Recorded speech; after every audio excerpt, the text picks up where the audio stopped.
ఈరోజు ఇక్కడ hospital open చేయడం చాలా ఆనందదాయకమైన విషయం. ఎందుచేతంటే చాలామంది వయసు మళ్ళిన వాళ్ళకి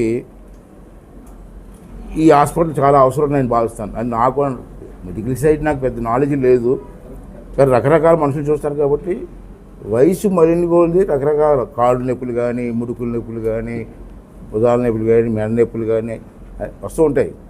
ఇవన్నీ ట్రీట్మెంట్ చేయాలంటే దీనికి అనుభవం ఉన్న డాక్టర్ కూడా, ఈ సబ్జెక్టు అనుభవం ఉన్న డాక్టర్ కూడా కావాలా.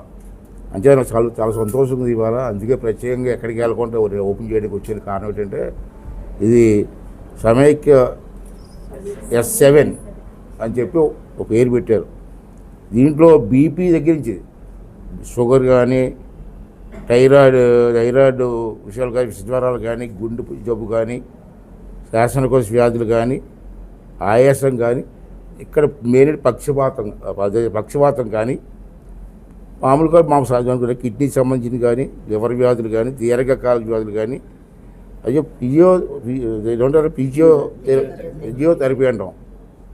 ఫిజియోథెరపీ నాకు అదే ఎక్కువగా నర్సీపట్నం ఉండాలని కోరుకునేది.